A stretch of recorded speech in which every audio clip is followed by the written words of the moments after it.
라합과 아간이라는 말씀의 제목을 가지고 함께 연애를 나누길 원합니다. 그 세상에 살다 보면은 반전을 경험할 때가 많습니다. 역설적인 상황을 경험할 때가 많습니다. 저 같은 경우에는 올해 가장 큰 반전은 안 목사님인 것 같습니다. 우리 안성수 목사님이 저에게는 반전의 남자, 반전의 사나이입니다. 발음다. 주여. 우리 안성수 목사님 처음 봤을 때 되게 남자답게 생겼잖아요. 그죠? 아닌가요?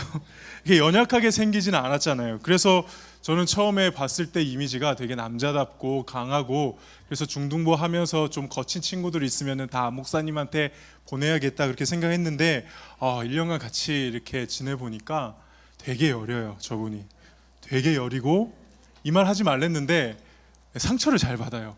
제가 이 말 했다고 또 상처받아서 아까 1부 때 저 때렸어요. 상처 받으세요. 되게 마음이 약하고요. 그 다음에 되게 무심해 보이잖아요. 그렇지 않아요. 되게 관찰력이 깊어요. 오늘 아침에 제 책상 위에 있는 지갑을 보더니 이상훈 목사님 지갑 바뀌셨네요. 제 지갑이 아니라 중학생이 지갑 잃어버려가지고 제 책상에 둔 건데, 그걸 그새 또 보시고 지갑 바꿨네. 지금 저렇게 무심한 데 앉아있지만은 다 보고 있습니다. 되게 예민하고 되게 관찰력이 뛰어나고 그런 사람이에요. 노래도 댄스나 힙합이나 좀 센 음악 들을 것 같고 막 그런데 되게 감미로운 발라드를 즐겨 듣습니다. 같이 차 타고 다니면은 제가 많이 듣는데, 특히 가사가 되게 이렇게 시적이어야 돼요. 이런 거를 되게 좋아하시고, 어느 날은 커피 한 잔 들고 진짜 음악 들으면서 그런 걸 보낼 줄 아는 정말 이미지와는 다른 그런 모습이 있습니다. 음식도 보면 아무거나 잘 먹게 생기셨잖아요. 이미 경험해 보신 사람들은 알겠지만 절대 아닙니다. 정말 곱게 자란 그 어떤 재벌 2세보다도 입맛이 섬세하십니다. 정말 섬세합니다. 그래서 안 목사님 보고 아무거나 잘 드시겠지 그러면서 아무거나 드시라고 드리면 안 됩니다. 그리고 또 안 목사님 또 있어 보면 이렇게 자세히 보면 또 되게 잘생겼어요. 목사님 봐, 안 된다고 했잖아요, 내가. 진짜 제가 1년 동안 안 목사님 보면서 이런 모습이 있으셨네, 참 반전의 모습을 많이 봤던 것 같아요. 근데 이 안성수 목사님이 지난번에 설교하신 혹시 라합의 이야기 기억나십니까? 이 안 목사님과는 비교 안 되게 이 라합이야말로 진짜 반전의 여자입니다. 반전의 사람입니다. 라합 이야기가 어떤 이야기인가? 한마디로 말하면 구원받지 못할 사람이 구원받는 반전의 이야기였습니다. 심판이 예정된 여리고성에서 함께 죽을 수밖에 없었던 천한 신분의 기생 라합. 근데 그녀에게 기적과도 같은 일이 일어났으니 바로 눈앞에 누가 나타난 겁니까? 정탐꾼들이 나타난 것입니다. 그리고 그 라합은 그 두 사람, 그 정탐꾼과 그 정탐꾼이 속해 있었던 이스라엘 백성, 그 백성을 다스리시는 하나님께 모든 것을 걸고 목숨을 걸고 그들을 숨겨주고 여리고성을 배신하죠. 그리고 결국 여리고성이 무너졌을 때 라합은 그 가족과 함께 구원을 받습니다. 이게 지난번 라합의 이야기였죠. 성경 모든 이야기가 그렇듯이 이 라합 이야기도 우리에게 구원이 무엇인지를 가르쳐주고 있습니다. 구원이 무엇인지. 라합은 어떻게 구원을 받았습니까? 한마디로 하나님께 모든 것을 던졌습니다. 우리는 어떻게 구원을 받을까요? 예수님께 모든 것을 다 걸면서 받는 것입니다. 그게 소위 말해서 예수님을 믿는다라는 표현의 의미입니다. 아직 이 말은 잘 이해가 안 되시겠지만 저는 정말 여러분들의 인생을 예수님께 기꺼이 다 거는 인생이 되기를 간절히 바랍니다. 예수님께 인생을 거는 것. 예수님이 정말 인생을 걸 만한 분이세요. 마치 라합에게 이 두 정탐꾼은 평생 나의 인생을 걸어야 될 사람이다라고 해서 만났던 것처럼, 아니 그것과 비교할 수 없을 정도로 우리 예수님은 우리의 삶 가운데 찾아오신다면 우리는 그분께 다 걸어야 되는 그런 분이십니다. 못 믿겠다면 한번 정말 예수님에 대해서 진지하게 알아보시기를 바랍니다. 목사님, 저는 좀 그렇게 위험하게 살고 싶지 않고요, 가늘고 길게 살고 싶습니다. 근데 그렇지 않아요. 정탐꾼에게 걸지 않는다는 것은 뭐한테 거는 걸까요? 여리고성에 거는 거예요. 하나님께 인생을 걸지 않으면 그것은 자동적으로 나의 인생을 세상에 걸겠다는 말이에요. 예수님께 나의 인생을 걸지 않는다는 말은 사탄의 세력에게 내 인생을 걸겠다는 말과 똑같은 것입니다. 그래서 착각하면 안 됩니다. 우리는 어딘가 우리의 인생을 걸 수밖에 없습니다. 내던질 수밖에 없습니다. 저는 그것이 여러분과 저와 여러분에게 예수님이 되기를 주님의 이름으로 축복합니다. 라합은 그래서 구원받은 겁니다. 그녀는 다 걸었습니다. 하나님께 모든 것을 다 걸었고 하나님과 그 이스라엘 백성과 그분과 맺으셨던 그 언약에 자신과 자신 가족을 다 걸었습니다. 거기에만 자기의 구원이 있다고 믿었습니다. 그녀의 믿음은 이스라엘이 쳐들어오기 전에 자신의 거짓말이 들킬 수 있는 위험을 감수하는 믿음이었습니다. 또 만약에 이스라엘 백성들이 정작 여리고 성에 쳐들어왔는데 이스라엘 백성들이 패한다면은 나는 이스라엘 백성들과 같이 죽겠다 결단한 믿음이었습니다. 그는 정말 다 걸었습니다. 이것이 믿음입니다. 그래서 여리고성 백성들의 입장에서 보면 정탐꾼을 숨기고 거짓말한 그녀는 배신자이지만 하나님 백성인 이스라엘의 입장에서 보면 하나님의 입장에서 보면 그녀의 행동은 진실된 것이었습니다. 이 본문을 들어서 누구는 라합처럼 상황에 따라 거짓말해도 되는 거 아닌가요? 그건 하얀 거짓말인가요? 이렇게 질문하는데 라합은 그런 문제가 아니었습니다. 라합은 자신의 구원을 위해 누군가에게는 진실하게 모든 것을 걸어야 했고 반대로 누군가에게는 자연스럽게 진실할 수 없었던 것뿐입니다. 결국 라합은 자신이 진실해야 할 대상을 잘 선택했습니다. 그것이 하나님이었고 하나님의 백성 이스라엘이었습니다. 그래서 라합이 구원을 받은 것입니다. 그런데 오늘 본문의 이야기는 이 아간의 이야기는 정반대 이야기입니다. 라합이 구원받을 수 없는 사람이 구원을 받은 대표적인 이야기라면 오늘 등장하는 주인공 아간은 구원받아야 할 사람이 구원을 못 받게 된 대표적인 이야기입니다. 정말 슬픈 예죠. 오늘 본문 짧게 1절만 읽었는데 여리고성을 함락한 뒤에 어떤 일이 있었는지 좀 살펴보면 이런 일들이 있었습니다. 여리고성이 함락되었습니다. 어마어마한 성이었거든요. 이스라엘 백성들은 사기가 하늘을 찔렀습니다. 이번에는 아이성이다. 저 아이성을 공격하기 위해서 나아가자. 그래서 아이성에 정탐꾼을 똑같이 보냈고 정탐꾼은 돌아와서 아주 긍정적인 보고를 합니다. 7장 3절 여호수아에게로 돌아와 그에게 이르되 백성을 다 올라가게 하지 말고 2-3천 명만 올라가서 아이를 치게 하소서. 그들은 소수이니 모든 백성을 그리로 보내어 수고롭게 하지 마소서 하므로. 여호수아님, 저 아이성 별거 아닙니다. 수고스럽게 당할 것도 없습니다. 2-3천 명만 보내십시오. 그러면 우리가 승리할 것입니다. 이렇게 보고한 것입니다. 저는 이것이 교만한 보고라고 생각하지 않습니다. 정말 아이성은 작은 성이었고 충분히 이스라엘 백성들의 믿음을 가지고 도전하면 이길 수 있는 그런 성이었습니다. 근데 결과가 어떻게 되었을까요? 패배하게 됩니다. 졌습니다. 여호수아와 이스라엘 백성들이 이 사건에 큰 충격에 빠지게 됩니다. 아니 어떻게 훨씬 더 큰 여리고 성은 승리하였는데 이 별것 아닌 아이성에 우리가 패배했단 말인가? 사실 일이 이렇게 된 것은 그 속에 비하인드 스토리가 있었죠. 그 비하인드 스토리의 이야기가 오늘 바로 읽었던 본문 7장 1절입니다. 우리 다 함께 읽어보겠습니다. 시작. 이스라엘 자손들이 온전히 바친 물건으로 말미암아 범죄하였으니 이는 유다 지파 세라의 증손 삽디의 손자 갈미의 아들 아간이 온전히 바친 물건을 가졌습니다. 여호와께서 이스라엘 자손들에게 진노하시니라. 이스라엘 백성이 아무것도 아닌 아이성에게 왜 졌습니까? 승리했던 그 여리고 전투 현장에서 아간이라는 한 사람이 하나님께 온전히 바친 물건을 훔친 일이 있었던 것입니다. 그래서 하나님이 벌을 내리셔서 아이성에 패배하게 하셨던 겁니다. 근데 하나님 고작 한 명이 실수한 건데 이걸 전체 전쟁에 적용하셔서 다 패배시키는 건 좀 너무한 거 아닌가요? 아니에요. 이건 좀 심각한 문제였습니다.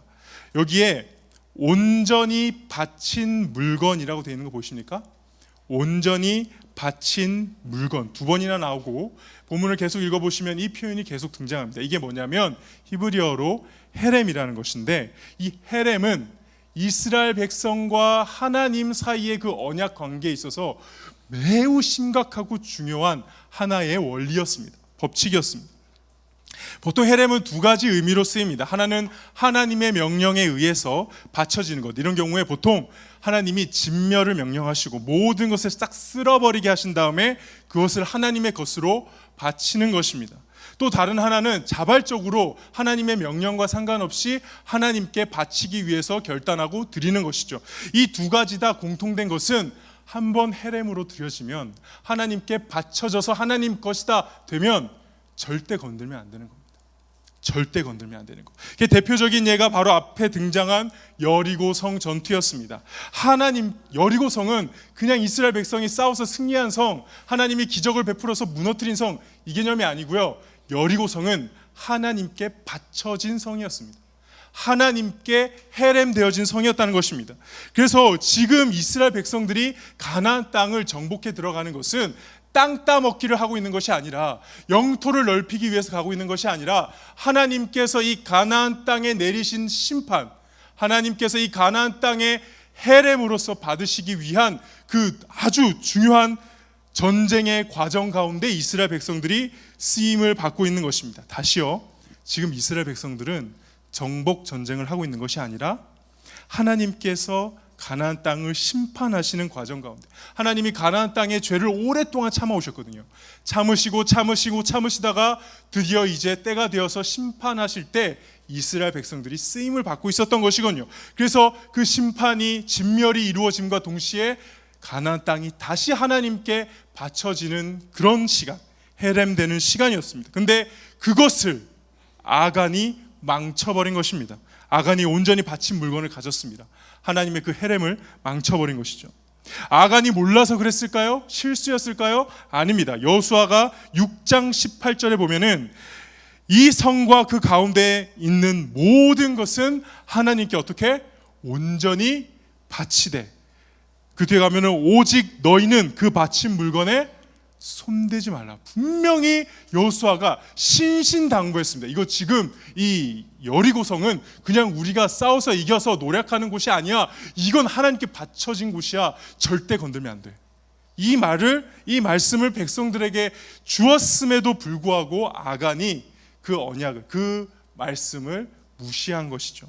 그래서 이렇게 아간이 이 헤렘을 건드리는 바람에, 이 헤렘을 잘못되게 자신의 것으로 취하는 바람에, 사실 원래는 어떻게 되어야 되느냐, 이게 아간의 죄로 원래 끝나지 않아요. 이거는 하나님과의 언약의 문제이기 때문에 아간 한 사람이 잘못하면 그 잘못이 바로 이스라엘 백성들에게 적용되는 문제였습니다. 그래서 오늘 읽었던 7장 1절 앞부분에 보면은 신기하게도 이건 아간의 실수인데 시작을 뭐라고 하죠?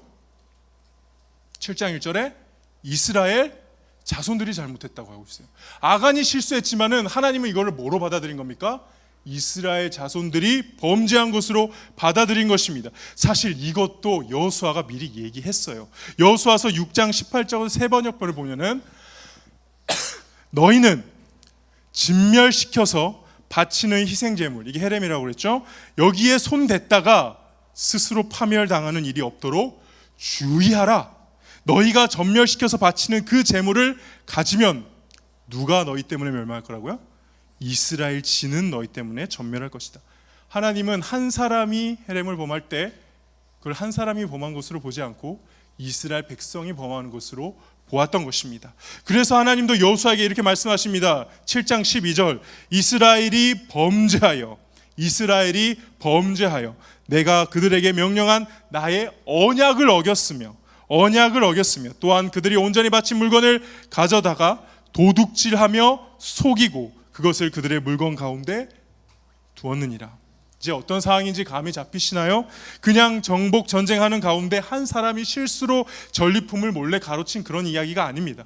하나님과의 언약이, 그 소중한 언약이 민망할 정도로 망가지고 파괴된 상황입니다. 단 한 사람 때문에. 그래서 이스라엘 백성이 이곳에서 사실 돌연 멸망당할 뻔했던, 헤렘될 뻔했던 사건이 바로 이 아간의 사건이었습니다. 다행히 하나님께서 이스라엘 백성에게 한 번 더 기회를 주셔서 심판을 이스라엘 백성 전체에게 돌리지 않으시고 아간과 그 가족에게만 국한시키시고 다시 아이성 전투를 승리할 수 있게 해주시죠. 이게 아간 이야기의 요약입니다. 오늘 이 비참한 이야기는 그냥 아간만의 이야기를 보면 참 읽기가 거북합니다. 하나님 너무 잔인하신 것 같아요. 그래도 뭘 이렇게까지 하시나, 가족들까지 꼭 다 죽이셔야 하나. 그런데 이게 그렇지가 않은 거였어요. 만약에 예를 들어서 설명한다면, 저에게 이 설교하는 이 강단에서의 20분을 저에게 이렇게 설교하는 시간이 있는데, 이 20분에 그 누군가가 굉장히 악의적으로 혹은 되게 비웃으면서 혹은 장난치면서 이 설교의 20분을 방해하는 행동을 누군가가 한다면, 저는 평소에는 그렇게 화를 안 낼 자신이 진짜 있는 사람임에도 불구하고 이때는 그렇게 반응을 못할 것 같아요. 왜냐하면 이 20분은 아마 저도 그렇고 우리 안성수 목사님, 홍윤표 전도사님, 모든 목회자들이 그럴게요. 이 20분에 올라오는 이 설교 시간은 내 인생에 있어서, 내 일주일 삶에 있어서 이 시간을 위해 내가 존재한다 할 정도로 너무나 소중한 시간이고, 예민한 시간이고, 민감한 시간이고, 때로는 저기서 여기 올라오는데 너무 두려운 시간이 바로 그것이거든요. 그래서 여기는 나도 항상 이게 올라올 수 있을까? 이것을 내가 어떻게 해야 될까? 하며 항상 고민하고 힘들어하면서 하는 이 시간인데, 누군가가 저를 이 시간에 방해하고 장난치고 무언가 악의적으로 행동을 한다면 제가 거기에 예민하게 반응할 수밖에 없다는 것이죠. 마찬가지입니다. 헤렘이요, 하나님한테는, 다른 건 모르겠는데 헤렘이 하나님한테는 굉장히 소중한 것입니다. 왜 그러냐면, 나중에 이 얘기를 좀 나눌 수 있는 기회가 있으면 좋겠어요. 누구를 나중에 헤렘 시키시는지 아세요? 하나님이? 아까 헤렘이 뭐랬죠? 완전히 진멸해서 하나님께 바쳐지는 거예요. 하나님이 누구를 헤렘시킬까요? 나중에 예수님을 헤렘시키거든요. 예수님을 헤렘해서 우리를 구원하시거든요. 그래서 이 헤렘이라는 것은 우리 입장에서 보면 하나님 뭐 이렇게 욕심이 많아, 뭘 다 가지려고 하셔, 이 개념이 아니고, 죄인인 우리를 구원하시기 위해 하나님이 계획하신, 하나님이 아주 소중한 어떤 구원의 계획 가운데 하나였거든요. 그렇기 때문에 이 헤렘이 하나님께 너무 소중했던 것이고, 이것은 하나님의 백성이 엄격하게 지켜야 했던 것이었습니다. 그래서 아간의 죄는 하나님 입장에서 보면 너무나도 큰 죄였던 것입니다. 그러나 또 무엇보다 오늘 이야기는 이 아간만 봐서는 안 됩니다. 아까 도입부에 제가 저번에 안성수 목사님이 설교하신 라합 이야기를 한 이유가, 이 아합과 라합은 같이 봐야 되기 때문에 그렇습니다. 이 구원받을 수 없는 사람이 구원받은 라합과 구원받아야 되는 사람이 구원받지 못한 아간의 이 두 사람이 비슷한 곳에 같이 있어서 우리에게 주는 메시지는 너무나 분명하기 때문입니다. 라합은 구원받을 수 없는, 하나님께 진멸되어 바쳐질 그 여리고 성의 이방인이었습니다. 반면에 아간은 어떤 사람입니까? 구원받을 자격이 충분한 유다 지파의 백성이었습니다. 라합은 자신에게 있어서 어쩌면 한 번밖에 없었을 기회를 잡아서 하나님과 하나님의 백성과 그 언약에 자신의 모든 것을 던졌습니다. 반면에 아간은 앞으로도 전리품을 얻을 기회가 많음에도 불구하고 그 누구도 건드려서는 안 되는 온전히 하나님께 바쳐진 것을 마음대로 취함으로 하나님과의 언약을 하찮게 여겼습니다. 라합은 하나님께 신실하기 위해, 하나님의 언약에 신실하기 위해 목숨 걸고 여리고 성 사람들을 속였습니다. 그러나 아간은 자신의 탐욕에 목숨을 걸었고 하나님과 백성들을 속였습니다. 라합은 결국 여리고가 온전히 하나님께 바쳐지는 그 진멸의 상태에서 하나님의 은혜로 살게 되었고, 반면 아간은 이스라엘 백성들을 진멸당할 위기로 몬 다음에 결국 하나님의 심판을 받아 죽게 됩니다. 마지막으로 라합은 메시아이신 예수 그리스도가 속한 그 유다 지파 계보에 당당하게 들어가고, 반면 원래 유다 지파였던 아간은 가족과 자녀가 모두 죽음으로 메시아의 계보에서 사라집니다. 저와 여러분이 이 라합과 아간을 보면서 무엇을 배울 수 있겠습니까? 여기서 깨닫게 되는 성경이 생생하게 우리에게 전하는 구원의 메시지가 무엇인가요? 분명히 심판받을 수밖에 없던 그 한 사람이 구원을 받았고, 마땅히 구원받을 줄 알았던 그 사람이 심판을 받았습니다. 이 사실이 저와 여러분에게 어떤 메시지로 다가오나요? 우리는 어떻게 이 메시지 앞에 겸손히 무릎 꿇어야겠습니까? 우리는 라합 같은 사람은 구원받으면 안 된다, 저 사람은 교회에 나오면 안 된다, 이런 식으로 생각할 때가 간혹 있습니다. 오히려 아간처럼 분명한 가문이 구원받을 자격 있을 만한 그런 모습이 보이는 사람이 구원받겠지, 이렇게 생각할 때가 있습니다. 겉으로 모범적으로 교회 잘 나오고 학교에서 문제 잘 안 일으키고 성경도 열심히 읽고 기도도 열심히 하는 그런 사람은, 누가 봐도 기독교인 같은 사람은 구원받기에 합당하다라고 은연중에 생각할 때가 있습니다. 왜냐? 구원을 어떤 자격으로 생각하기 때문에 그렇습니다. 근데 하나님의 입장에서는 그렇지 않습니다.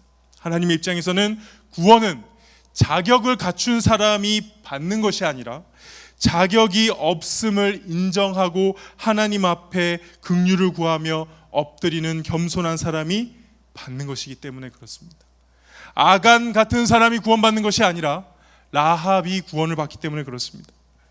내가 자격이 있다고 생각한다면 오히려 그것은 구원과 거리가 먼 마음의 상태라는 것입니다. 반대로 난 정말 자격이 없어, 이 세상 모든 사람은 다 구원받아도 하나님은 난 구원하실 수 없으실 거야, 나 같은 인간은 구원받았어서는 안 돼 라고 생각하다가 하나님이 주신 구원을 받아들이고 예수를 믿고 주님 앞에 나온 사람이 하나님 나를 구원해 주셨군요, 이 은혜 정말 놀랍습니다, 이렇게 고백할 수 있는 사람이야말로 정말 구원받은 사람의 영혼이라는 것입니다. 아마도 라합이 아간이 죽는 그 자리에서 그걸 지켜보았을 때 그런 고백, 그런 느낌을 가지지 않았을까요?